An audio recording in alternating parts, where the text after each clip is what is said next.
السلام علیکم ناظرین، سلامتی ہو آپ پر جہاں بھی آپ ہوں۔ کیلنڈر پر آج تاریخ ہے 9 صفر المظفر، انگریزی تاریخ 7 ستمبر ہے۔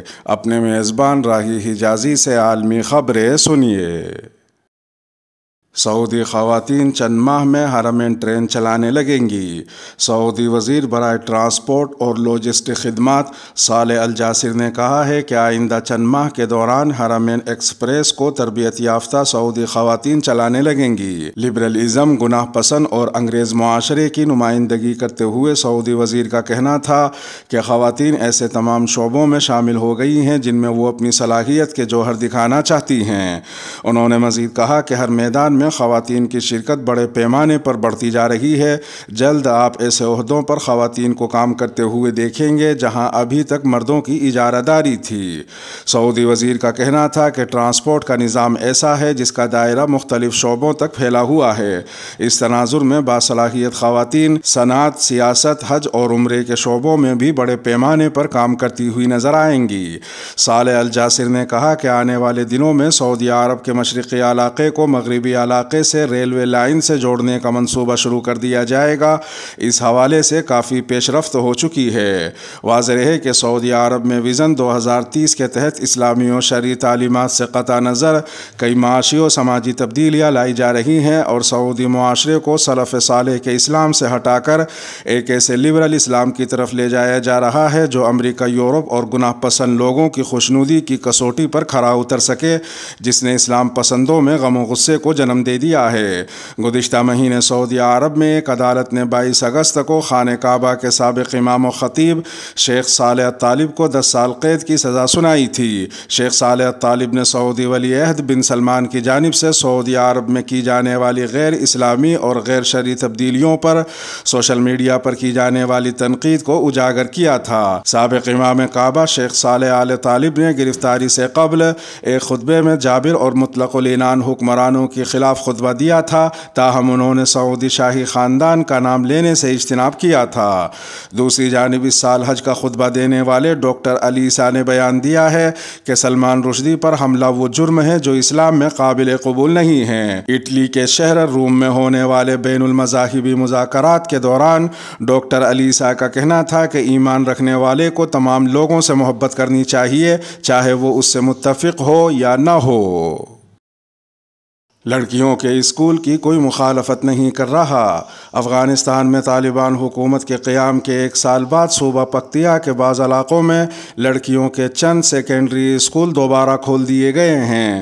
صوبہ پکتیا کے صدر مقام گردیز سے تعلق رکھنے والے مقامی صحافی حبیب اللہ سراب کا کہنا ہے کہ 7ویں سے 12ویں جماعت تک لڑکیوں کے اسکول کھلے ہوئے تقریباً 1 ہفتہ ہو چکا ہے۔ وائس آف امریکہ سے گفتگو کرتے ہوئے حبیب اللہ سراب کا کہنا تھا کہ گردیز اور سمکروں کے علاقے میں لڑکیوں نے دوبارہ اسکول جانا شروع کر دیا ہے اور وہ اس کے شاہد ہیں۔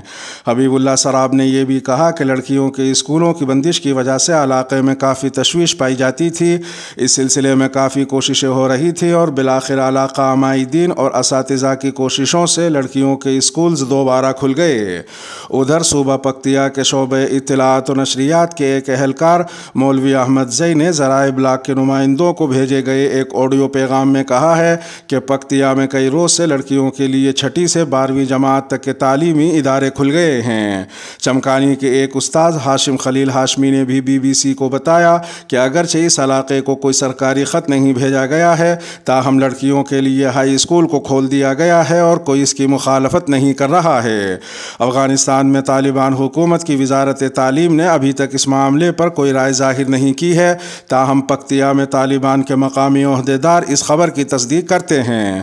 خیال رہے کہ طالبان کے ترجمان ذبیح اللہ مجاہد نے وائس آف امریکہ کو دیے گئے ایک حالیہ انٹرویو میں کہا تھا کہ لڑکیوں کے اسکولوں کے حوالے سے کام ہو رہا ہے اور جلد اس پر پالیسی واضح ہو جائے گی۔ 12 سال بعد ترکیے کا جنگی بحری جہاز اسرائیلی بندرگاہ پر لنگر انداز ہو گیا۔ ترکیہ اور اسرائیل کے درمیان مسئلہ فلسطین پر پیدا ہونے والی کشیدگی کو ایک دہائی سے زیادہ عرصے بعد دونوں ملکوں کے درمیان برف پگھلنے لگی ہے، جس کے بعد پہلی بار ترکیہ کا جنگی بحری جہاز گزشتہ ہفتے کے آخر میں اسرائیل کی حیفا بندرگاہ پر لنگر انداز ہو گیا۔ حیفا بندرگاہ کے ایک اہلکار نے بتایا کہ 2010 کے بعد یہ پہلا موقع ہے جب ترکیہ کی بحریہ کے کسی جہاز نے دورہ کیا ہے۔ علاوہ ازیں کل صدر اردوغان کی زیر صدارت کابینہ کی اجلاس میں ترکیہ اور اسرائیل دونوں ملکوں کے ایوییشن معاہدے کو منظوری دے دی گئی، جس کے بعد اب 15 سال بعد دونوں ممالک میں فضائی رابطہ بحال ہو رہا ہے۔ اسرائیلی وزیر اعظم نے ٹویٹر پیغام میں کہا کہ استنبول اور تل ابیب میں فضائی رابطہ بحال ہو رہا ہے، لیکن حالیہ مہینوں میں دونوں ملک اپنے تعلقات کو ایک بار پھر بہتر کرنے کے لیے آگے بڑھے ہیں۔ اب توقع ہے کہ وہ جلد ہی نئے سفیروں کی تقرری کریں گے۔ ادھر ایک دوسری خبر میں پاکستان نے چین کے صوبے سنکیانگ میں انسانی حقوق کے بارے میں اقوام متحدہ کے ہائی کمشنر برائے انسانی حقوق کی رپورٹ کا نوٹس لیتے ہوئے کہا ہے کہ پاکستان چین کی جانب سے غیر مسلمانوں کی سماجی و اقتصادی ترقی، ہم آہنگی اور امن و استحکام کے لیے کوششوں کی حمایت کرتا ہے۔ واضح ہے کہ اقوام متحدہ کے ہائی کمشنر برائے انسانی حقوق کی اس رپورٹ میں چین کی حکومت پر سنکیانگ صوبوں میں غیر مسلمانوں کے انسانی حقوق کی سنگین خلاف ورزیوں کا الزام لگایا گیا تھا۔ منگل کی صبح اسلام آباد میں پاکستان کے دفتر خارجہ کے ترجمان عاصم افتخار احمد کی جانب سے چین حکومت کی حمایت میں جاری ہونے والے بیان میں کہا گیا کہ چین نے گزشتہ 35 سالوں میں اپنی 70 کروڑ سے زیادہ آبادی کو غربت سے نکالنے میں کامیابی حاصل کی ہے، جس سے غیر مسلمانوں کے حالات زندگی میں بھی بہتری آئی ہے اور وہ بنیادی انسانی حقوق سے مستفید ہو رہے ہیں۔ صومالیہ قحط کے دہانے پر پہنچ گیا۔ اقوام متحدہ کے انسانی ہمدردی کے امور کے سربراہ مارٹن گریفت نے خبردار کیا ہے کہ صومالیہ 4 اشروں کی بدترین خشک سالی کے بعد قحط کے دہانے تک پہنچ گیا ہے۔ موغادیشو میں ایک نیوز کانفرنس کے دوران گریفت نے کہا کہ ایسی ٹھوس علامات موجود ہیں کہ جنوبی خلیجی علاقہ اس سال کے آخر تک قحط کی لپیٹ میں آ سکتا ہے۔ گریفت نے گزشتہ ہفتے خشک سالی سے سب سے زیادہ متاثرہ علاقے موغادیشو اور جنوب کے ان دو میں سے ایک قصبے بیدوا کا دورہ کیا جہاں بہت سے لوگ فاقہ کشی کے خطرے سے دوچار ہیں۔ انہوں نے خبردار کیا کہ اگر قحط کو روکنے کے لیے کوئی اقدام نہ کیا گیا تو بیدوا اور اس کے قریب واقع قصبہ قحط کا مرکز ہوگا۔ بیدوا میں اپنے قیام کے دوران گرفت نے اندرون ملک نقل مکانی کرنے والے لوگوں اور ان اسپتالوں کا دورہ کیا جہاں غذائیت کی قلت کے شکار بچوں کا علاج ہو رہا ہے۔ انہوں نے کہا کہ میں گزشتہ چند روز میں درد اور مصائب کے حالات کو دیکھ کر دہل گیا ہوں جسے صومالیہ کے لوگ برداشت کر رہے ہیں۔ قحط دروازے پر ہے اور ہم آج آخری انتباہ بھیج رہے ہیں۔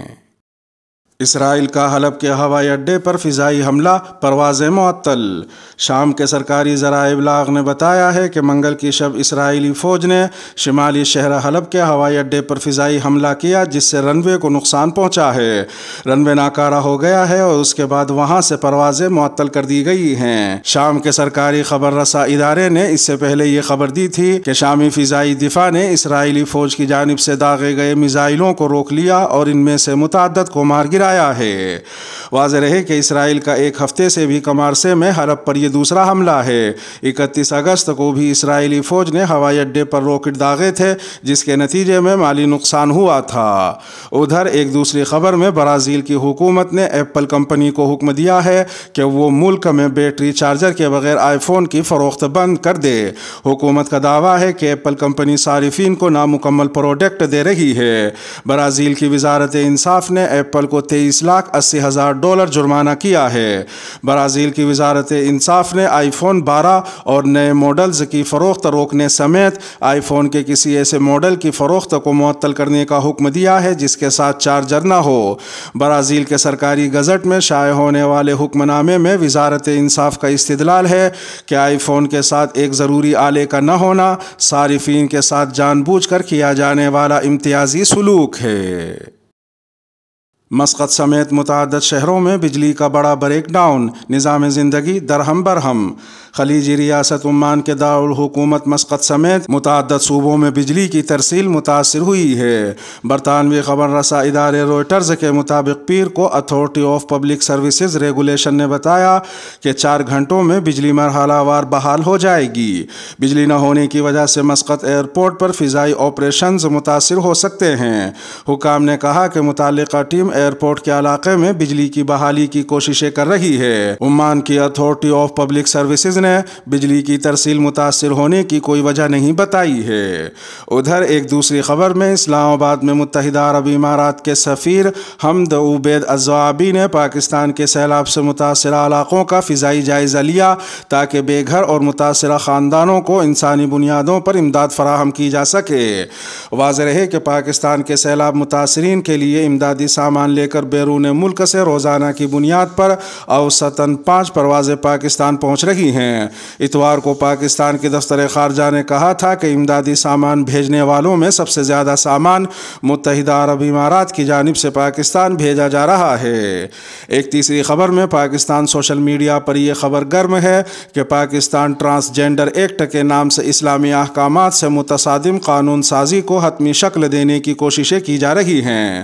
معروف سوشل میڈیائی شخصیت مفتی سید عدنان کاکا خیل اس تعلق سے تفصیلات دیتے ہوئے اپنی فیس بک پوسٹ میں لکھتے ہیں کہ پاکستان ٹرانسجینڈر ایکٹ کے نام سے اسلامی احکامات سے متصادم قانون سازی کو حتمی شکل دینے کی کوششیں آخری مراحل میں ہیں۔ مسلمانان پاکستان کو اس پر زوردار صدائے احتجاج بلند کرنی چاہیے اور قرآن و سنت اور دستور پاکستان کے خلاف ایسی کسی بھی قانون سازی کی اجازت نہیں دینی چاہیے۔